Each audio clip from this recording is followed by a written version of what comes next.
Hi, I'm Adrian and I'm a designer. And my name is Florine and I'm a developer. And today we're going to talk about Adblocker, blocker, blocker, blocker, block, blocker. Blocker. Block, blocker. Blocker.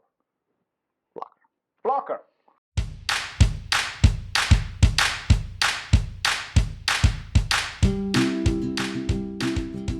But first, drinks, man. Blocker. Blocker, blocker. Blocker. Is this like mine? So we have here. This is called Club Mate. It's actually a German drink, I think. Actually, it's from South America, but they sort of made it hip in Germany. I've had this a few years ago in Berlin. A friend of mine was really into this, and it looks like, or it tastes like carbonated tea to me, at least from as far as I can remember. So that's fine. It also Looks like beer. Yeah, and it also contains caffeine, right? It's like an energy sort of. Yeah, it says 20 milligrams per 100 milliliters. That's so quite it's it's a lot. So yeah, let's try that. let's try that. Cheers.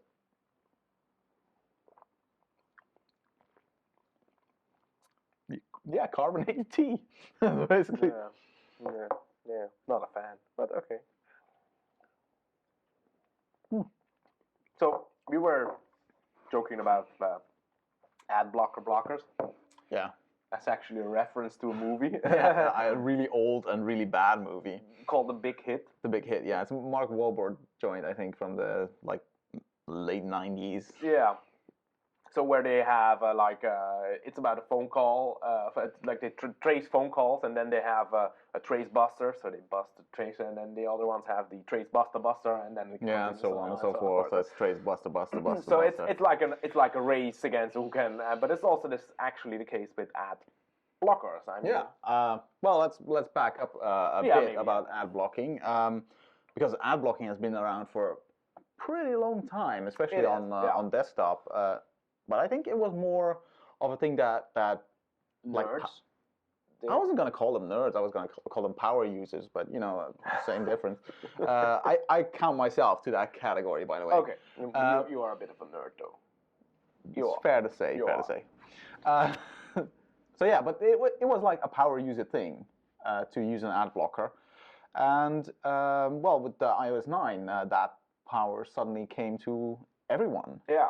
I mean, it's really strange. Even our mom knows what an ad blocker is. Yep. So this had this weird snowball effect that suddenly everyone's like, yeah, screw ads, we're blocking that stuff. Yeah. And that caused some problems, I think. It did, but let's think. But why did we want to block ads? I mean, when I look TV, I actually like looking at good ads.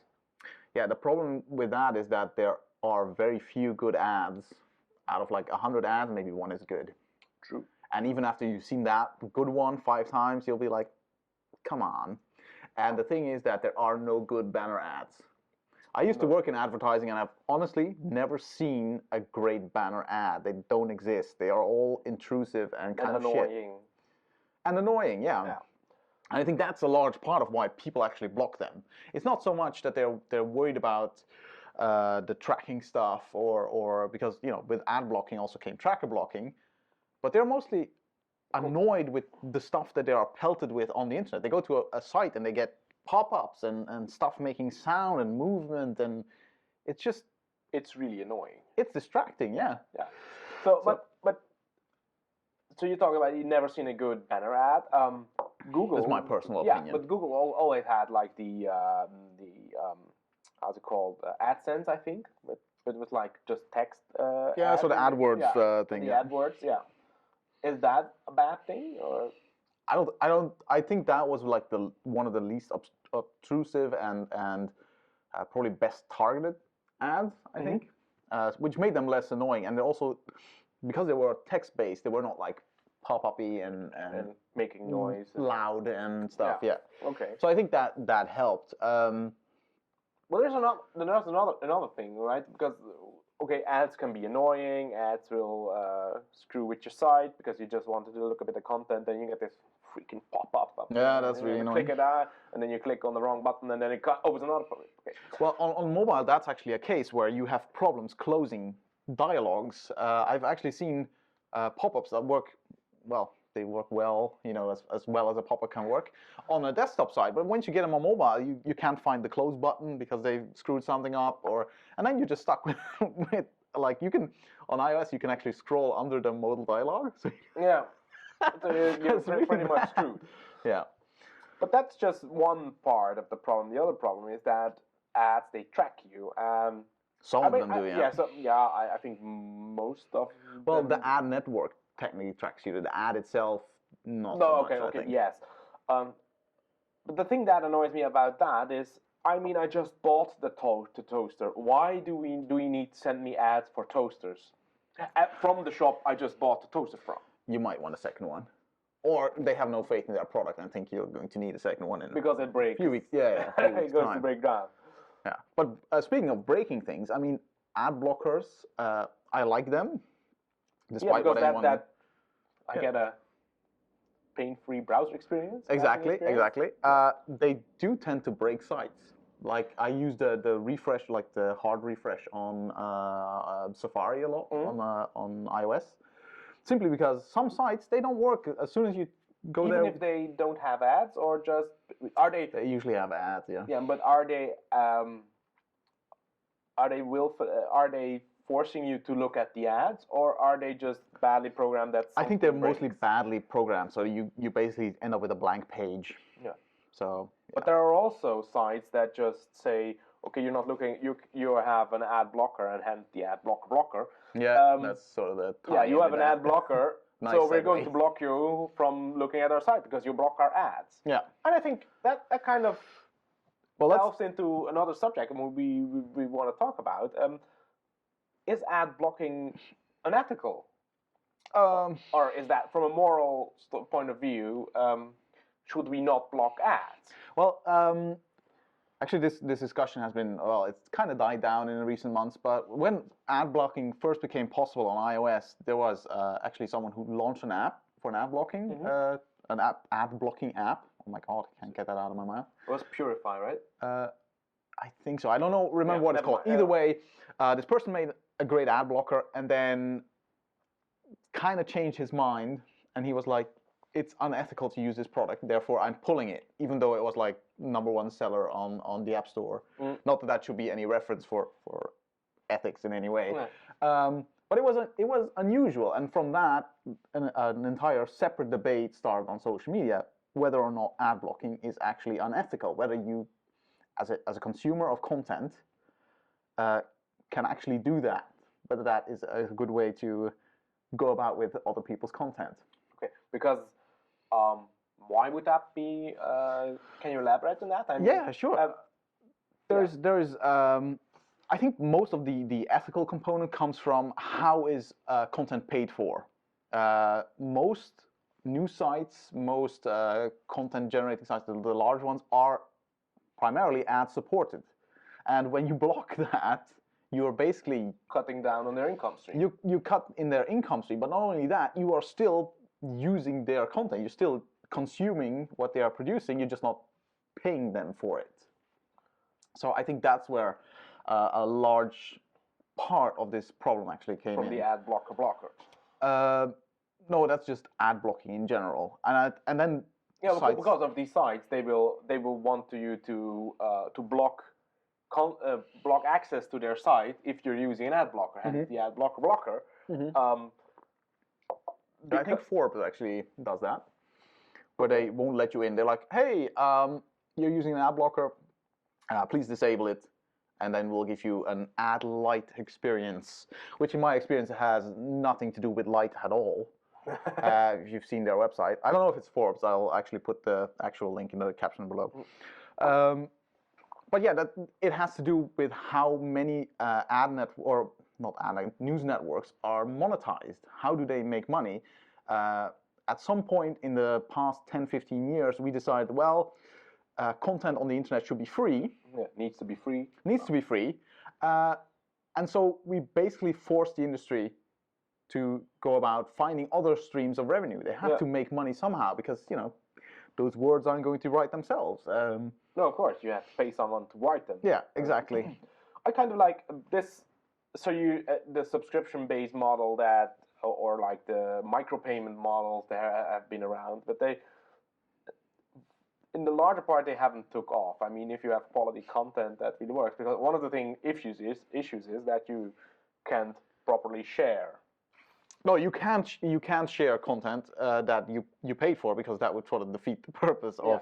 Well, actually, I think that's a paywall thing. Yeah, but the Dutch online newsletter, no thanks, called The Correspondent, they have a model where you have to have a subscription to view articles, but you still can share them, and the other person can read them, but they will see like a, I'm going to call it an ad. Okay, you're reading this because person shared that with you. You want to read more articles, and they use it like a conversion tool as well. I actually had a subscription to The Correspondent. I quite liked it, but I don't really consume news online, so I use Twitter for that. See, everything has to be free, and Twitter is largely ad supported, which is also interesting because when you think about ad blockers, they affect websites. Mm-hmm. Will this drive people to create native apps where ad blocking is not possible? For instance, in Twitter, you can't block their ads because it's in their app. Exactly. So will this mean that news agencies will sort of scale down their websites and move more to like mobile apps? I don't know. I don't know. It would be a big loss for the web, I think. On the other hand, I fully agree. I do understand their reasoning.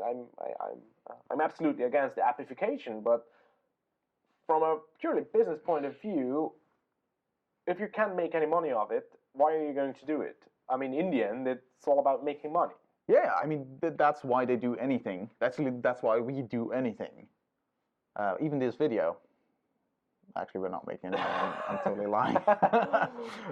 This is just a lot of fun. So, but yeah, so the question is, should the industry not look at different monetization strategies, like what you said with the subscription or micropayment system? And I think many subscription-based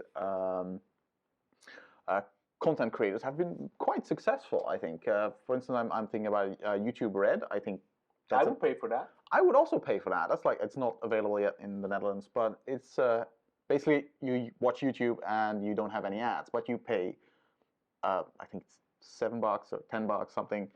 It's not that much. It's not that much. I mean, it's the same amount of you would pay for Netflix or Spotify or any of these other streaming services. Yeah. Which I think is fair, and the same would go for. And even if you don't have the money to spend, you can still access the content, but it would just be with ads. It'd be ad supported. So it's not like you will not be excluding anyone.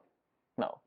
So that's So that's an option, but the industry in this area tends to move slowly, and especially if a lot of money is involved, it will probably take a while. Yeah. But we talked about ads, right?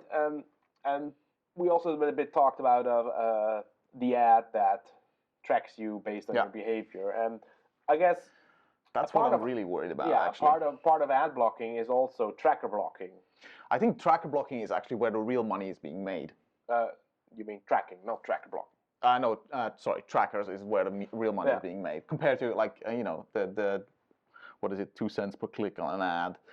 That maybe I mean, it amounts to something if you have enough impressions and stuff. But I think the tracking, and especially aggregating the information gathered by tracking you, exactly, that is going to be worth far more money than the ad clickings themselves, and which is the dubious part, because I don't know what these ad networks do, and where your data goes. I don't know what they collect about me. I don't know when they collect stuff about me, and I don't know where it goes. I don't know who they're selling it to, and I have no say in this matter whatsoever.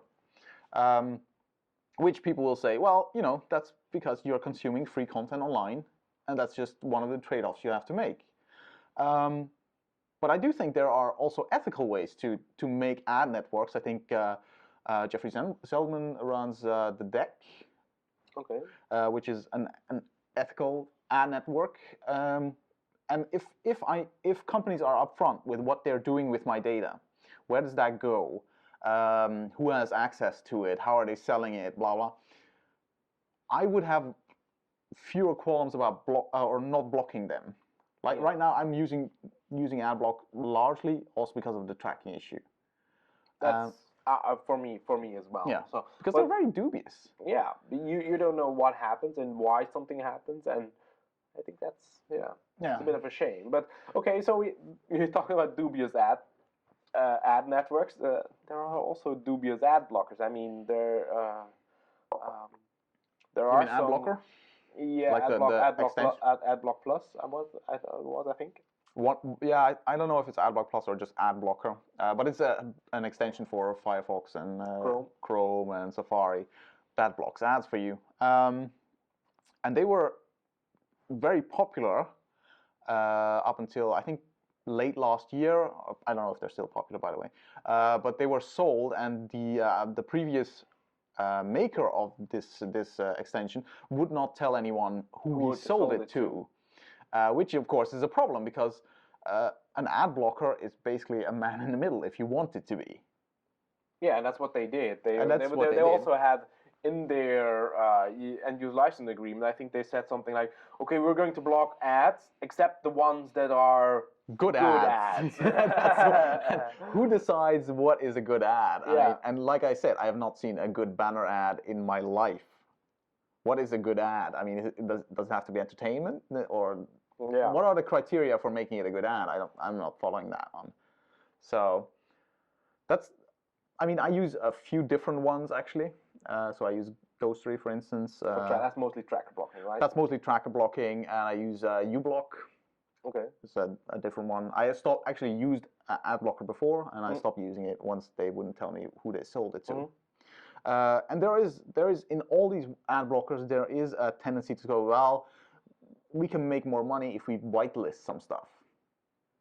And that's like a very gray, murkish area where you So and again, it seems like much of this is incentivized by money, and which is very understandable, but it's not, I think, a workable solution in the long run. We're going to have to come up with different ways to make money off of the web. Yeah, or different ways to do advertising on the web. I would not object to good ads. I also don't object to like branded content, for instance. No, that's the. If it's good content, I don't mind. Yeah, even if it's sponsored, or even if it's sponsored, or sometimes I see an article where it's about a specific product, and I'm like, oh, okay, that's interesting. I did not know about this product. So, but the problem with that is you usually can't shotgun that. I mean, an ad, like a banner ad, you make a rectangle and you just blast it to a couple of ad networks, and it'll be everywhere, and you can forget about it. Throw some money at it. It'll run. It will run. Branded content, and especially if you want good content, I mean, that, again, takes time, and you have to tailor it to a specific audience. Quite expensive to make, or maybe. There's research involved in that. It will be expensive to make. So there's quite a few things, and it probably won't have the same reach, even though I think most of the ad reach that they say it has is bullshit. Yeah, it's bullshit. It's fictional numbers. Yeah, it's like, well, we have this many impressions. Yeah, if nobody actually sees it, you can just scroll over stuff and not even see the banner or whatever. That's just called banner blindness. Yeah. I mean, I mostly don't look at certain types of rectangles. Nope. It's like, oh, I recognize that shape. Move. Yeah. So yeah. Yeah, that's.